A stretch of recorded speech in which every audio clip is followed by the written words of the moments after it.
राजस्थान के रेगिस्तान में स्थित एक वीरान महल था, चंद्रगढ़ महल।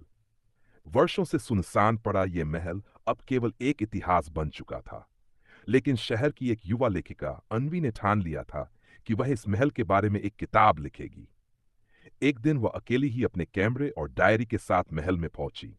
जैसे ही उसने महल में कदम रखा, अजीब सी ठंड और एक हल्की सी चंदन की खुशबू उसके चारों ओर फैल गई। महल वीरान था, मगर दीवारें मानो कुछ कहना चाहती थीं। रात होने लगी और जब वह महल के पुराने सिंहासन कक्ष में पहुंची, उसे एक अजनबी आवाज सुनाई दी। अन्वी, तुम लौट आई? वह चौंकी। पीछे पलटी तो वहां एक राजकुमार जैसा दिखने वाला युवक खड़ा था। लंबे बाल, शाही वस्त्र, आंखों में अपार प्रेम। तुम कौन हो? अन्वी ने डरते हुए पूछा। मैं राजकुमार आदित्य, और तुम मेरी प्रिया हो, जिसे मैंने पिछले जन्म में खो दिया था। अन्वी को कुछ समझ नहीं आया। वह महल छोड़ना चाहती थी, मगर उसके कदम वहीं जड़ हो गए। उसके सपनों में, उसकी नींदों में अब वही राजकुमार आने लगा। वह उसे पुराने समय की बातें बताने लगा। कैसे अन्वी पिछले जन्म में राजकुमारी प्रिया थी और दोनों का प्यार एक श्राप का शिकार हो गया था।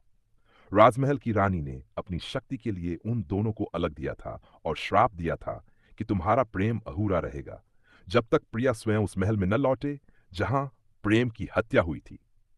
अब वह लौट चुकी थी, लेकिन सिर्फ वो ही उसे देख सकती थी, कोई और नहीं। लोगों ने अन्वी को पागल कहना शुरू कर दिया, पर उसने हार नहीं मानी। हर दिन वो उस महल में जाती, आदित्य से बातें करती और अपनी किताब में लिखती। एक रात चंद्रगढ़ महल के ठीक बीचों बीच एक रोशनी फैली। राजकुमार ने कहा, अन्वी, अब समय है। यदि तुम मुझे वास्तव में चाहती हो तो हमें उस श्राप को तोड़ना होगा। अन्वी ने उसकी आंखों में देखा और महल के शिव मंदिर में जाकर उसने वही वचन दोहराया जो पिछले जन्म में अधूरा रह गया था। मैं, प्रिया, अब अन्वी के रूप में तुम्हारा साथ अगले 7 जन्मों तक चाहती हूं। महल कांप उठा। एक तेज प्रकाश के बाद राजकुमार आदित्य की आत्मा शांत हो गई। अब अन्वी अकेली थी, पर उसका मन शांत था। उसने किताब पूरी की। मुझे वह दिखता था, और उसकी कहानी उस महल की तरह एक अमर प्रेम गाथा बन गई।